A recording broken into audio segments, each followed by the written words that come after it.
Welcome everybody to our second episode of our podcast here. Now, last time we had with us Jose of Tevas Group, and this week I'm super excited to have his better half, I would say, right? Yeah. Lewis is joining us from the Tevas Group. We're super excited to talk about more about our collaboration, Alam Group, joining the Tevas Group, what that all entails, how that benefits you guys. Lewis, thank you for being here. How are you today? I'm good, thank you. It's October, weather's great. People are visiting family and lots of things are happening. So it's time to reflect, enjoy what we did during the spring season and the summer season, and just sit with family. So yes, thanks for having me today. Awesome. So before we jump into the real estate, Yep. are you from Houston? Originally, not from Houston, originally from Corpus Christi, Texas, which is about 4 hours south of here. My wife and I, we met in high school, 16 years old. We stayed together, high school sweethearts, stayed together that many years. We moved here in our early 20s because my wife got accepted to UTMD there at MD Anderson.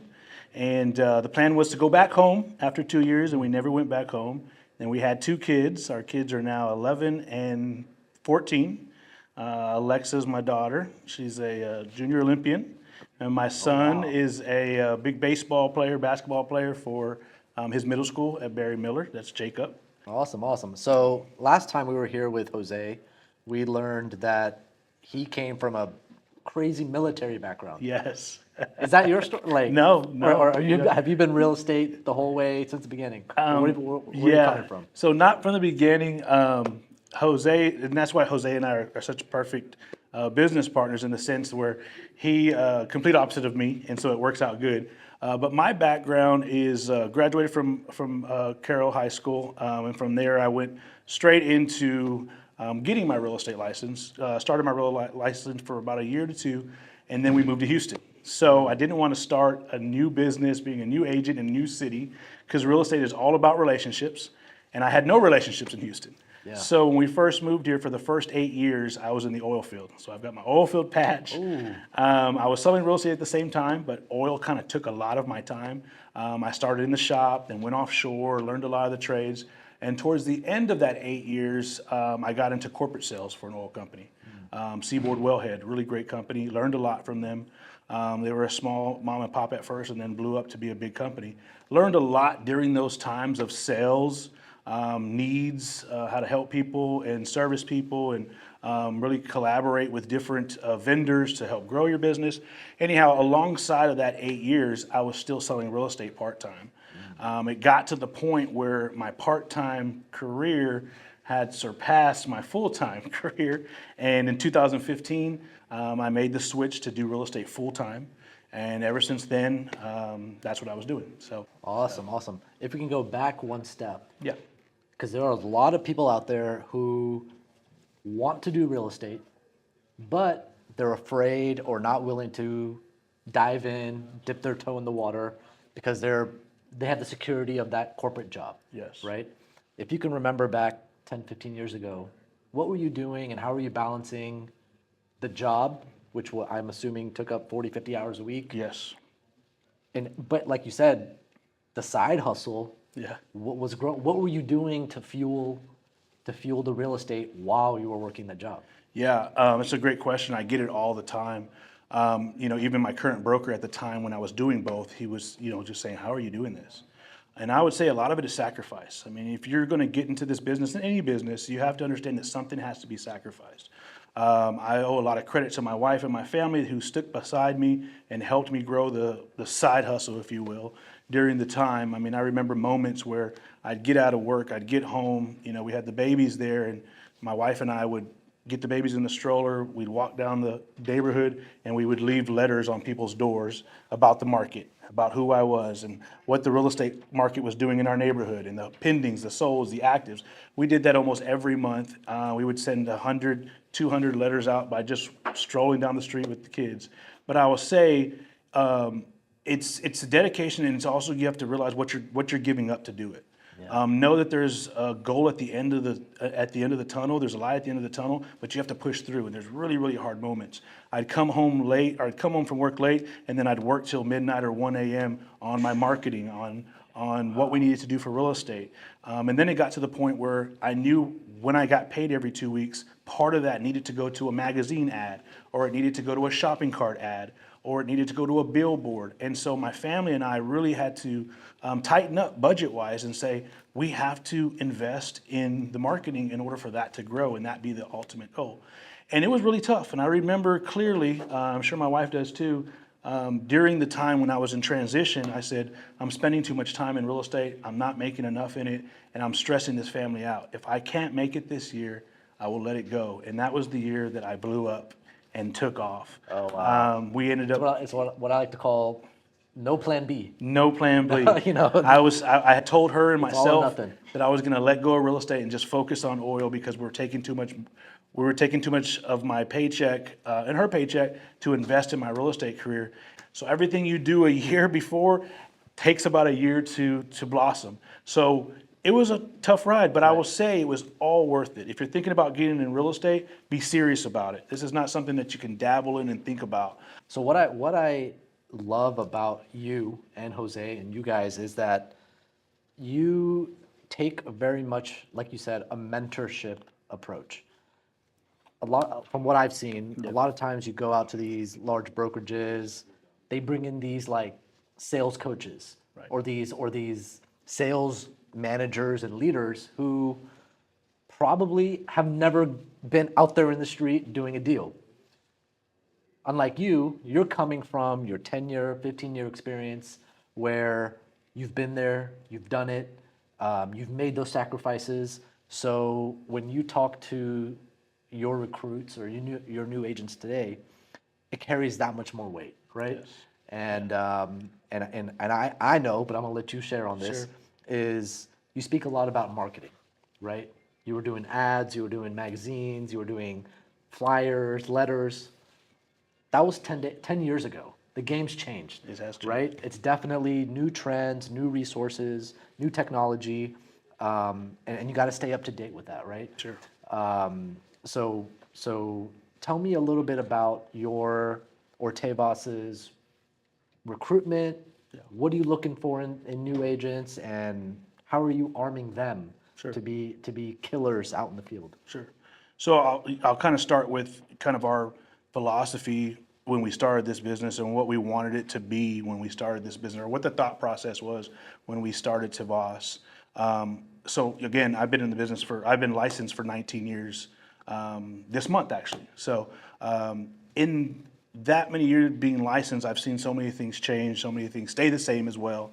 But at the last place I was, which was Remax for 12 years, one of the things I saw by a lot of agents is where agents were coming into the door, they were licensed, they were excited, but the school never taught them what to do in the business. What does my job look like? When you go work for an employer, he tells you from 9 to 5, you need to file these files. You know what to do from 9 to 5. When you get licensed and you walk into that broker's office, he says, okay, welcome to the office, and that is usually where it stops.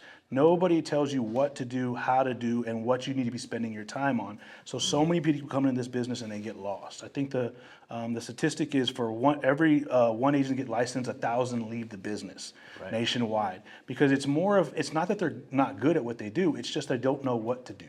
So when we started Tevas, I remember being so lost and telling my wife, this will be the year that I quit, because I had nobody to tell me what to do. I still remember that clearly. So when we started Tevas, I said, I want to be the guy that I didn't have when I first got into the business for every agent who crosses my path. So instantly, when it takes a real estate agent 3 to 5 years to be successful, we try to instantly make them successful in the first year. With the one thing in place is teaching them what to do daily. Yeah. Okay. You made a comment that things have changed from marketing, printouts, and billboards and newsletters and magazines. You're right in that sense. But what hasn't changed is this business is still relationship based. So we teach people how to love on the people that are already in their circle. Okay. We teach building your business by referral base only. So many people start a business, and I hear it all the time. I started a new business. I'm going to stop hanging around my friends. I'm going to stop hanging around my cousins, my family, because I'm going to go after new people because I started a new business. And that is the wrong thought process. When you start a new business, go where the water is warm. where you already have instant cheerleaders, people who want to see you succeed. Work with your people. They're going to allow you to stub your toe. They're going to give you more grace when things aren't going well. But as long as they know you're with a good team like Tevas and we make sure that we stand behind your back, they're going to give you the business you want, and you're going to build business from there. So that was what we put together when Jose and I were like, well, how are we going to build Tevas? What are we going to do different? And I knew instantly what it was going to be. It was going to have a place where people knew what they were doing every day and become the guy that I wish I had when I first got in the business. Right. And I love what you're saying, because while you're talking about it in real estate agenting, Yeah. I feel like it applies just overall to life. Sure. Right? Sure. Even in our business, and in doing the equity group, our construction business, it's all relationships, right? Yeah. And our best investors, our best clients, our best people that come in are referrals, or people who they've interacted with us in the past, maybe not necessarily paid us or worked with us in the past, but when we gave them that good lasting impression, they keep it in their mind, and they're like, all right, 2 years from now, when I do need you, I'm gonna think of you guys back then and do that again. Yeah. By the way, you guys don't know, you do a in-person class 15 weeks in Mondays, our office Mondays and Wednesdays. every Monday and Wednesday. So none of our agents can ever say that they don't get one-on-one Right. personal time with us. Lewis is here Monday and Wednesday. Yes. And it actually flips the script on them to be like, hold them accountable. Absolutely. You better be here Monday, Correct, Wednesday. because I'm here Monday, Wednesday, and to your point earlier, a lot of these big box brokerages, and we won't call names out, they do hire teachers and they hire instructors, and most of the time the people that are teaching those classes are not in the business. So they're reading from a page and telling them what they need to be doing, but when the questions come, what if the buyer says this, or what if the seller does this, or what if the objection is this? Their knowledge stops there. When we teach, you're learning directly from me, and I am still in the business. I have listings today. I'm showing property at 5 o'clock today. I'm still in the business. So I can share with you guys the behind the scenes objections that you're going to deal with and how to approach those and how to respond to those. So it's a very good point that you bring that up, because a lot of people that taught me when I was first getting in the business didn't even have a real estate license. Yeah. So, how can you truly be a teacher? If I'm going to learn how to cut hair, it better be from somebody who's cut hair, Right? Common sense. Common sense. So, that's, and again, that goes back to the Tevas way, is we wanted to be the ones teaching people. We want to be the ones going. And what we do that most don't do, and I'll challenge many brokerages on this, I physically drive out to the listing appointments with our new agents who are nervous to get in front of somebody and tell them about their largest investment. I go with them, I do the presentation with them, I engage with the seller in their kitchen table, and at the end of the day, the signature that goes on that contract is the agent's. Yeah. And that seller feels so confident because I'm there, I can answer all the questions, and they're even more happier that they get to give business to somebody they love.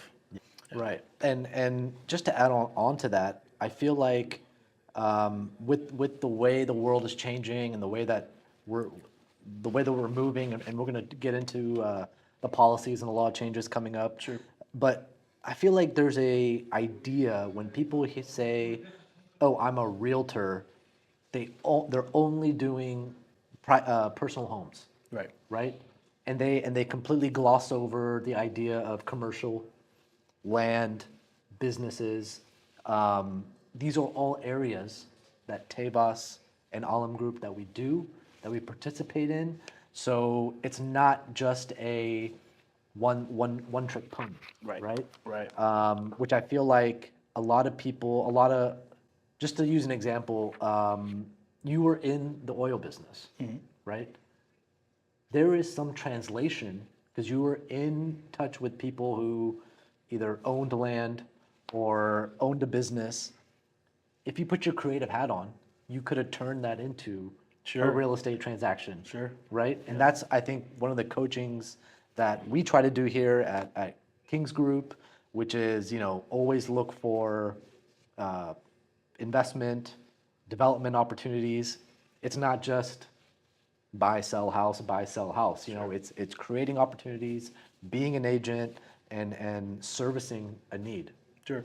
And I think that's what we're most excited about with teaming up with the Alam Group and King Builders with you guys, is the fact that you guys bring so much to the table that we can now expand our portfolio, meaning our agents not only get to buy and sell with their buyers and sellers, but with you guys gaining opportunities, getting land and building inventory, that gives us instant inventory that our agents can then go sell. Or they can sit on location and be like a sales office. So that was our biggest excitement when joining you guys, was this just opens the door to so many more opportunities. We can teach our agents now, hey, learn new construction, learn the framing side of it, learn the general contracting side of it, learn about the land acquisition. And if you guys don't know, with teaming up with the Elan Group and King Builders, our agents are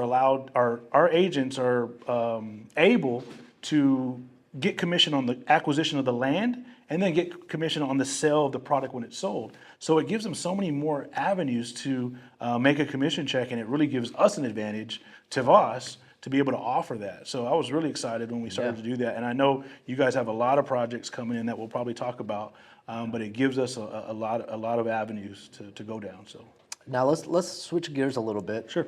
There's been a lot of talk over the last month, 2 months, this summer, about this NAR new ruling. The big elephant in the room. The big elephant in the room, which to the person sitting on the couch, it comes off as, oh, buyers agents are no longer going to get paid. Right. So if I'm a realtor, why would I even bother A, getting into the business, or B, trying to represent buyers when it's all about the sellers now? Sure. Is there some truth to that? Is there not? What's your take? There's a little truth to it. Not completely that buyer agents aren't going to get paid, but I believe it's a big distraction that many brokerages and many agents are all interpreting the rule different. At the end of the day, the rule that was lowered was sellers didn't feel it was fair, or agents were in cahoots on having sellers pay a 6% commission that was set. No. In the end, to clear the air here, since I got in the business 19 years ago, 6% was never a set commission. Everything has always been negotiable since day one. I think that one good thing about this rule that's coming out is people are understanding now that everything is negotiable. And I'm okay with that. I believe that an agent should show his value and show why he deserves the 3 or the 6 or the 2 or the 1. So I'm okay with people explaining their value now, showing their value, instead of just thinking that you can show up and get paid. Sellers are sitting back and saying, oh, this is great. I can now sit back and only pay 3% commission because the rule says it that way. And again, in my opinion, it's an interpretation that is not quite understood. We have many agents that I'm seeing in the market today, since it changed a month ago, since the rule dropped, that agents are going after inventory and going after market share by saying to sellers, hey, seller, don't worry about your buyer commission, only worry about mine, and it's 3%. That's all you'll ever pay. And listings are being taken down this way. The misleading side of that is when the offers start to come in, the seller wants to know why it says 3% commission to the buyer agent when the listing agent promised that it wasn't. So there's going to be a lot of people running into, I didn't explain it the right way. And we're going to have a few months where things are going to be a little bumpy. But I think in the end, if you explain to the buyer and seller exactly what is happening and why it's important to share commission and how everybody should get paid, I think that things would be okay. But again, it's about educating the buyer and seller. And at Tevas, that's our biggest thing, is we want to make sure that everybody that gets in business with us understands from start to finish what everyone's job is in this industry, right? And so explaining that is important. But it's definitely a confusing time for a lot of realtors. I will tell people, if you're getting into this business because you're worried about your 3% commission, stay out of this business. This business needs to be driven by people who care about their clients, their buyers and their sellers. In the fact that you do your job so well, then you should be getting paid. I speak from this because I have friends and family who think like this. Is, let's say I'm a buyer. Yeah. I can just easily go on Zillow or HAR, and I can see what I like. I can make an offer that I already like. In that scenario, what is the advantage of somebody working with an agent to represent them when if you're somebody who knows what they want, you know what neighborhood you want to be in. I know, and you know, that Sure. there's it's a negotiation. Sure. There's rulings that you are not aware of. It's a protection of, warranties, title, insurance, all that stuff. But yeah, when you talk about adding value and making yourself perceived valuable, Sure. how do you tackle that? I don't want to cross any boundaries here, and I'm not associating attorneys with realtors by any means. But if I was getting sued, I would not go to the attorney that's representing the other party. Yeah. And it's very simple in the sense of real estate. If this purchase is going to be one of the biggest purchases I ever make in my whole entire life, I want my own representation. Yeah. And it gets down to the small things, the nuts and bolts of it.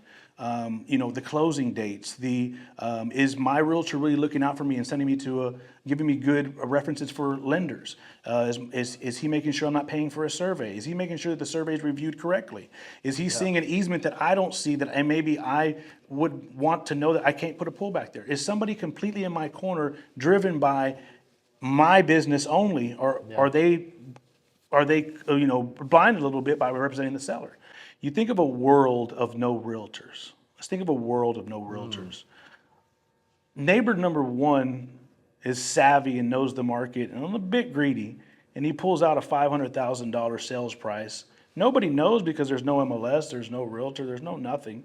The neighbor next to them is elderly, 90 years old, her whole family is passed, no kids, no grandkids, nothing left, and some investor or wholesaler knocks on her door and says, "I'll give you $100,000." She says, "Well, I should be able to live off of that for the next few years."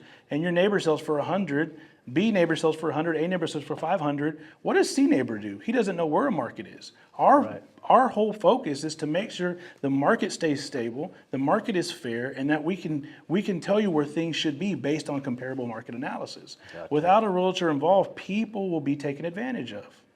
And I think for that alone, realtors are always going to be needed in a transaction like this. Interest rates have lowered a little bit. We got the election coming up.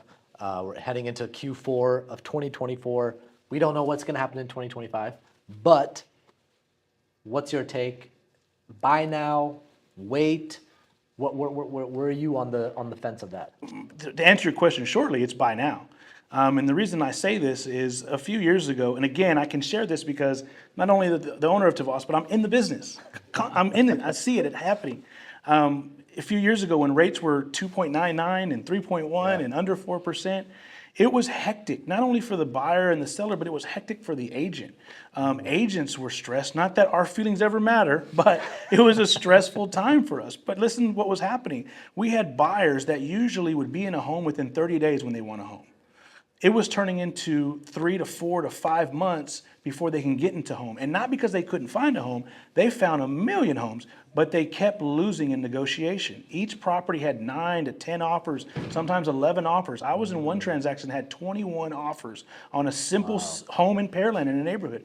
Everybody was in this bid war that was stressful on everybody involved, the seller, the agent, the other agent, and the buyer.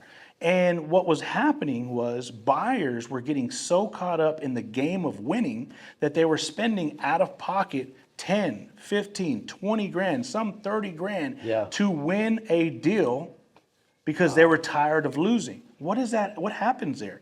You bought a home at top market value, but then you added 30K on top of that. When that overpriced home now is going to take years to get back to market value where you're at. Speed it up to now, when rates started to climb, I started getting calls from my buyers who got caught up in these games, and there was a lot of them. We won't say names, but they said, we don't even really like this house. We just got so caught up in all of this losing. Yes, that we finally won something. When the honeymoon phase went off with the house was over, they realized it wasn't the home they really wanted. They just wanted to win something. Yeah. So I say buy now, and the reason why I say buy now, because ironically, The buyers that are actually going to win are the ones that have bought in the last year at 7 and 8%. And the reason being is they got to shop at their leisure. They got to get commission. They got to get a sales price drop. They got to get closing costs, survey, title policies, not rush, no multiple offers. Their realtor was paid. They didn't have to worry about that. And now they're sitting in the home that they love, below market value. And when rates come back down, they just refinance. Never had a problem. Yeah, I agree 100%. And especially, you know, we're talking about here, Houston, South Texas market. What product are you excited about? You know, is it the older renovated homes? Is it, we have so much new construction here in Houston. Where do you kind of, when you're educating a buyer, obviously location is important, product and quality is important. Where do you go on that? Now in where we're at with rates that were high, you saw a lot of our agents, and myself included, where new construction became a huge opportunity for many. Not only because builders were able to drop the interest rate or have a lower interest rate or a more attractive interest rate, but they have more room. They can offer more things, whether it be washer, dryer, and refrigerator, or the fact that the price point is so competitive. It's the same as an existing home, but it's new construction and it comes with warranties, 10-year structural warranties. So you saw a lot of these high rate times using the new construction as a tool.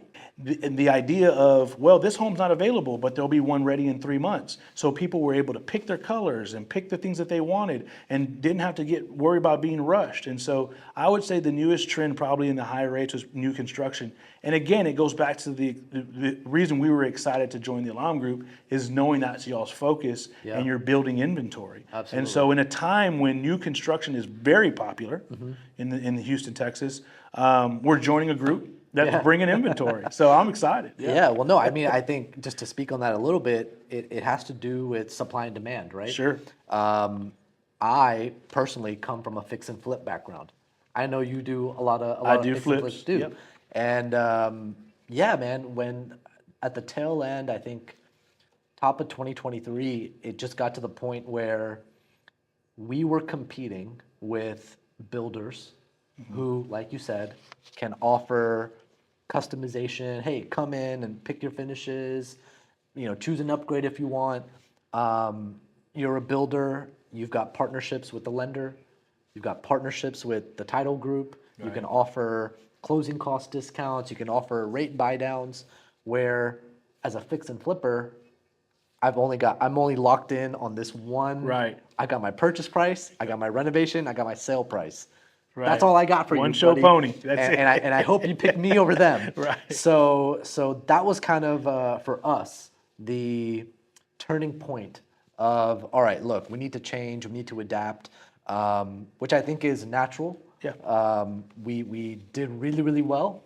What worked 5 years ago, we did it. It went great. 5 years later, what's new? What's fresh? Right. How are we adapting to the market? And that's what we're bringing to the table. You know, we're doing ground up developments from start to finish, and you know, part of that again, why we joined Tevas Group was we always touch on the point of our network is our net worth, right? You're a Texas boy, I'm a Texas boy, but from a business standpoint, from a real estate standpoint, Sure. why Texas? Well, I'll target it down to Houston, right? Because that's what I know. Houston's huge. I mean, we have so many industries that really drive this city to where it is at. From the real estate industry to the energy industry, having the largest medical center in the U.S., down to number one sales in car sales. I believe the numbers for there are through the roof as well. We have a music industry, we have an acting industry. I mean, we have major teams. We have the Astros, the Rockets, the Texans. We got food. We have food. I mean, it's all here. Every cuisine you want. When one thing slows down, something else picks us up. I mean, I remember in the so-called recession in '08, Houston didn't feel it. Yeah. We had so many different industries that drove this city to where it's at, and the support we get in this city is unbelievable. You see us pick each other up during disasters and things like that. So I think Houston's its own world. And when you say Texas, you can't say Texas without thinking about Houston. Right. And I think that's why we planted our feet here. That's why I call it home. And I know that whatever I want to do in life, it can be done through Houston.